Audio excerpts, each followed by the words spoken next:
आज या ऐतिहासिक अलौकिक सोहळ्याचा साक्षीदार बनण्याचं भाग्य मला लांबोरे साहेब अशोक भाऊमुळं लाभलं. आपण व्यासपीठ स्थापित केलं त्या सर्वांना मी मनापासून लाख लाख शुभेच्छा देतो की त्यांचं भावी जीवन हे असंच उज्ज्वल आनंदाचं जावं. मला सर अजून या पदव्या वगैरे काही कळत नाही. मी शिकतानाच मराठी 7वी झालेला वेळ आणि ते बळच झालेलं.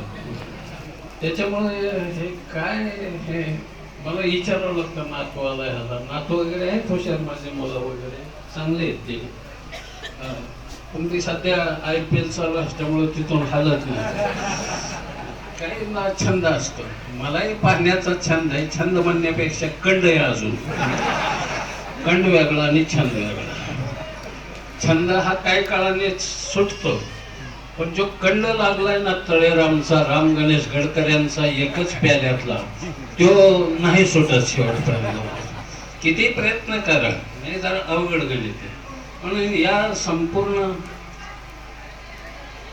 पाहिले सगळे विद्यार्थी आणि अधिकारी वर्ग मोठे यांनी तर मामाचं नाव घेतलं. कोण मामा तुमचे?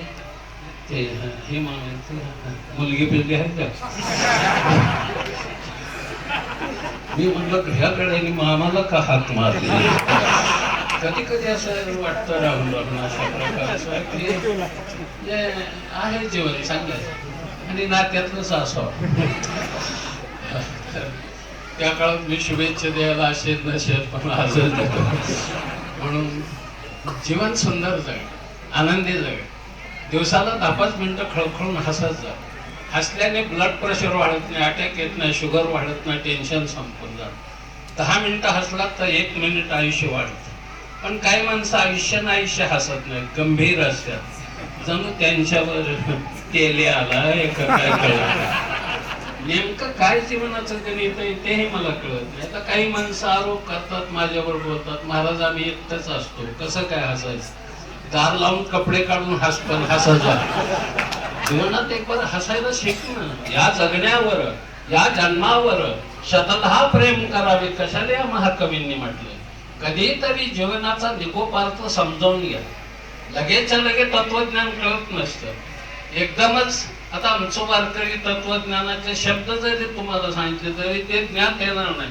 घटन मटन पटन रज्जून सरपण स्थानून पुरुषन शोक्तीन रजतन या शब्दाचा तुमचा काय संबंध नाही. एखाद्या वेळेस Socrates, plateau, Spencer, Lenin, Karl Marx, Darwin, Einstein, Shakespeare वगैरे हे जर शब्द वापरले तर तुमचं लगेच लक्षात येईल की शेक्सपियर एक नाटककार होता. 36 नाटकं लिहिली. गडकऱ्यांनी 18 नाटकं लिहिली, म्हणजे अर्धा शेक्सपियर त्याला मानलं जात होतं. हे बुद्ध्यांकाचं काम आहे. प्रत्येकाने आपापला बुद्ध्यांक वाढवला पाहिजे. आणि महाराष्ट्र ही बुद्ध्यांकाची भूमी आणि दुर्गावत जननी या बुद्ध्यांकाची मायबा. अपार बुद्ध्यांक कमवलेली ही रत्न हिरं पाहिलं म्हणजे ओळखणारा एखादाच मिळतो. त्यांना एक दोहा हिंदीमध्ये, हिरा पड़ा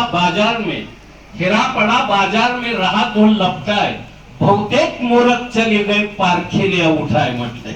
परीक्षा बनतानाच फक्त त्यांची किंमत कळते. त्यांनी किती घासलं असलं पाहिजे. त्यावेळेस या पदापर्यंत माणसं गेली. पद मिळवण्यासाठी माणसं काही करतात आणि मिळालेल्या पदाचा दुरुपयोग करण्यासाठी त्याला प्रवृत्त करणाराही एक गट भोवताली फिरत असतो. एक चांगलं सत्कार्य करणाऱ्या, चांगलं कार्य करणाऱ्या माणसाच्या भोवती विकृतीने पछाडलेली माणसं असतात. त्यांना जरा जपावं लागेल. हे संस्काराने घडत. संस्कार जास्त महत्वाचे.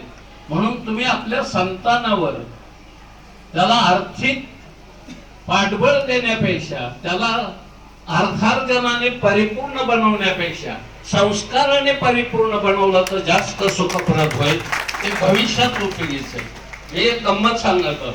एका राजाने घोडा घेत रस्त्याने चालले. शिपाई त्या घोड्याचं वर्णन करत होते. पण रस्त्याच्या कडेला बसलेला आंधळ म्हणलं काय चालल्यात गप्पा?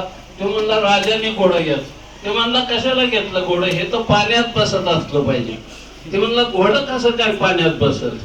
ना मालकाला बोलून आणलं आणि मालकाला विचारलं, हे आंधळ आरोप करतय घोड्यावर, घोडं पाण्यात बसत असलं पाहिजे म्हणतंय. ते म्हणलं बसत हे घोडं पाण्यात. अरे पण कसं काय बस? म्हणला मी घोड्याच शिंगरू घेतलं होतं पण म्हशीला पाजलं.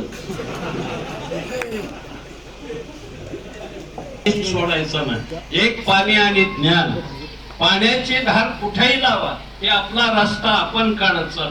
आणि ज्ञान कुठेही असू द्या, ते स्वावलंबी आणि स्वयंपूर्ण जीवन जगायला शिकवतो मार्ग. याला कधीही विसरायचं. जे स्वयंभू. मला कधी वाटलं नाही की मी मराठीसाठी झालोय ना, आता माझं वसंत व्याख्यान मारेत काय होईल, नाही वाटलं कधी. नंबर लागला, हात धुवून घेतला. मी कर्जतचाच आहे ना, ह्याच मातीत वाढलोय. रांगडी माती ही दुर्गावची माती तर अतिशय कणकर आहे. ती एकदा भाजून जर बाहेर गेली तरी तिकडल्याला भाजीन पण सोडायची नाही. इतकी परखड माती. या मातीत एक गुण आहे.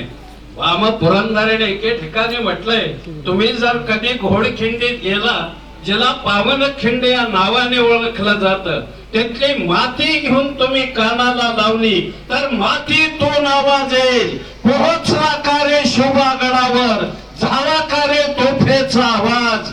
ऐकायला इतिहासाचे कान लागतात. मारगाळलेली म्हण, न्याबळाट बुद्धी आणि वाचाट गड्याने कधी इतिहास वाचायचा वे. त्यांनी बायात बसून कास खुरपायचा. दलिंदर भिकार कुठलं काय करायचं रे? जीवन जगताना रांगड, थोडा वेळ आयुष्य जगा, पण नागासारखं वाघासारखं जग. काय करायचं? आणि याला विसर बुद्ध्यांक लागतो.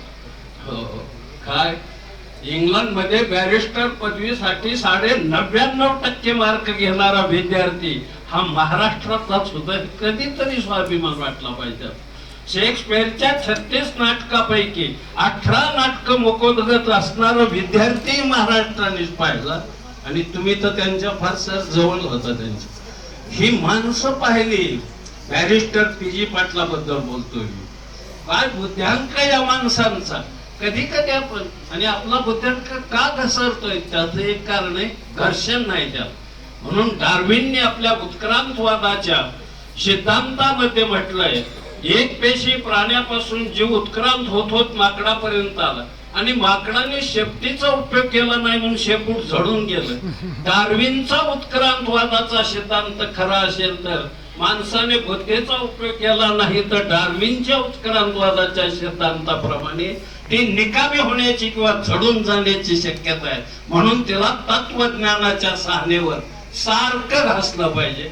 आपलं घर्षण कमी पडतं. आपलं बुद्ध्यांक 25 आणि 30 आणि 35% आलाय. आता 35 आणि 40% डॉक्टर जर झाला तर अँब्युलन्स कशाला दारातून बाहेर जायचं, मोकळे ते भरूनच जाणार. आणि 35 आणि 40